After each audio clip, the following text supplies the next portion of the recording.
My name is Hillary Carter, and like 85 million other Americans, my life has been forever changed by food allergies.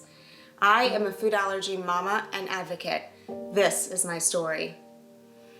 In December of 2012, just after he turned 2, I gave my oldest son Owen his first bite of peanut butter. He reacted quickly, with red eyes, hives on his face, and an itchy tongue. I gave him Benadryl, and thankfully the symptoms went away. At the allergist shortly thereafter, we found out that he was allergic to tree nuts in addition to peanut. As a brand new food allergy mom, I asked the allergist if I should take all the nuts out of her house. She replied, "Would you leave a loaded gun on the kitchen counter?" And I thought, wow, that's really harsh. But the truth was, I still didn't really get it. You see, I've developed a theory about food allergy families, the haves and the have-nots. I was a have-not. I had not yet seen anaphylaxis. That changed a few months later when I gave my youngest son, Grayson, his first bite of banana at 6 months old. His reaction was swift and severe. His mouth and throat turned purple, and he got very, very still and quiet. I gave him Benadryl and put him in the car and drove a few miles away to the pediatrician. The doctor saw us immediately and gave him more oral antihistamines and steroids, which he vomited back up. He developed full-body hives. Ultimately, he turned gray, and his eyes rolled back in his head. I will never forget the intense tightening in my own chest, where I literally couldn't breathe. Inside, I was screaming, "Please save him," but all I could do was whisper. The doctor gave him his first dose of epinephrine, and the color started coming back into his face. Unfortunately, when she set him back up to listen to his chest, the color went right back out again. She gave him a second dose of epinephrine along with inhaled steroids and oxygen. The ambulance came and took us to the emergency room where we observed Grayson for the next several hours. He was bright red all over and alternated between screaming and crying in pain and being completely passed out with exhaustion. We were both literally on fire. For him, it was physical. For me, it was emotional. I just kept thinking, if Banana can do this to my child, how is he ever going to live a normal life? How am I going to keep him safe?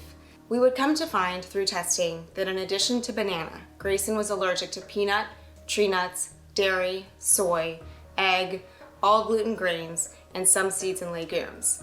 He was also diagnosed with F-pies to sweet potato. He later had a second anaphylactic reaction to wheat during an oral food challenge. Owen also had his own anaphylactic reactions, one that was an exercise-induced food-dependent reaction and one to green pea during an oral food challenge. We were devastated. The thing is, once you are a have and you have seen your child in anaphylaxis, you can no longer accept or even just hope that food allergies are no big deal. It affects every aspect of your life. Restaurants, vacations, birthday parties, holidays, family events, school events. Every time there's food involved, you have to plan ahead, be prepared, ask questions, and have safe options for your child. During those early years, both boys had constant respiratory illnesses. Grayson had absolutely horrible eczema. At one point, his pediatrician diagnosed him with failure to thrive. We were terrified about what to feed our children, and we couldn't seem to keep them well. The challenge felt overwhelming. But we charged forward. We saw several allergists, pediatricians, dermatologists, GI doctors, and holistic specialists trying to find answers. During this time, without even realizing it, I first began my role as a food allergy advocate, not for the community, but for my boys. I was shocked at the varying information, conflicting opinions, and overprescribing we would receive from different doctors. I had to dig deep to learn about the immune system, the allergic response, the atopic march, and more, all just so that I could ask the right questions and make the right decisions. Over time, we sorted our food allergy life. We found the right doctors. Grayson did phototherapy, which helped his eczema tremendously. Both boys did allergy shots, which helped their seasonal allergies and in turn kept their respiratory illnesses at bay. And after a long process, we finally found the right school for our family that takes food allergies seriously and takes great care of our boys. Once we finally had the boys stabilized, we had another blow: my own health. The state of complete panic in which I've been living for many years finally took its toll. In June of 2017, I woke up with a numb sensation in my arms and legs.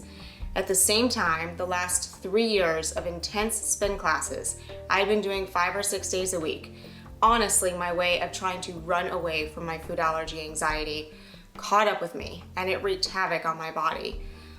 Ultimately, I spent 5 days in the hospital that August, and I was later finally diagnosed by a brilliant neurologist with an autoimmune issue. She said it would take a year for my body to fully recover, but that the autoimmune issue, the numb sensation, would indeed go away. A year. Here's the kicker. My body reacted this way because it was stressed all the time. I realized that I was operating out of fear all the time. I was expecting the worst all the time. My body was literally seized up in anticipation of something bad about to happen all the time, and my body just gave out on me. After I came home from the hospital, I was so weak that I spent a few weeks in bed. And then one morning, my sweet Grayson came upstairs and earnestly asked me if I was ever going to get out of bed again. It's like he flipped a switch, and I knew what I had to do. If I was going to fight for them, I had to fight for myself.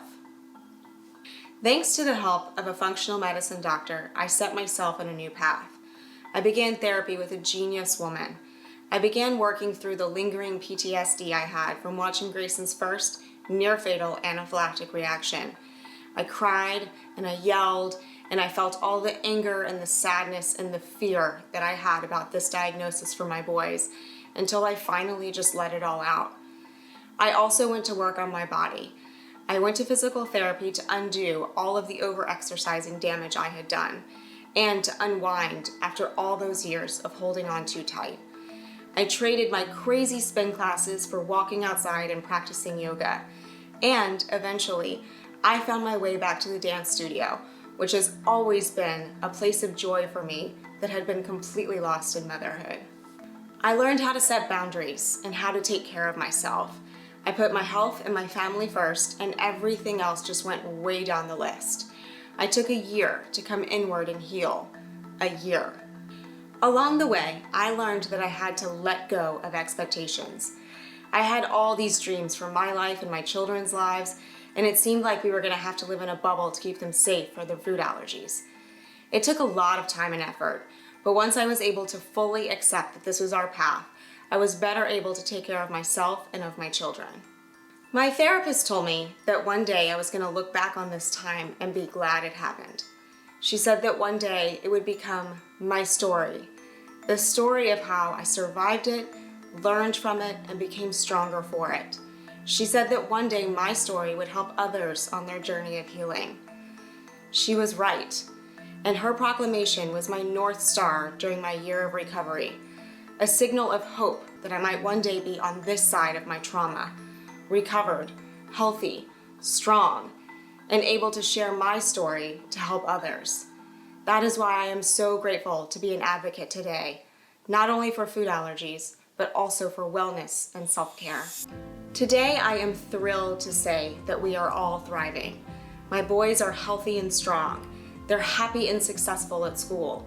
They go to birthday parties and play dates, they play on sports teams, and they do not feel left out. They are not afraid to advocate for themselves. Their food allergies do not define them.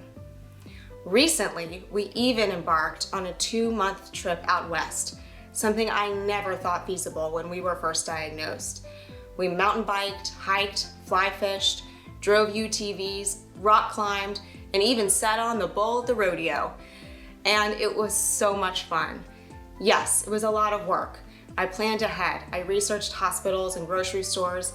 I cooked all of their food, and I had epinephrine, safe snacks, and hand wipes everywhere we went. But it was so worth it, and it was so awesome. Food allergies are serious. They are an everyday part of your life.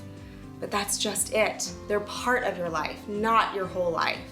You can absolutely live a full, joyful, productive, happy life and you will. You've got this.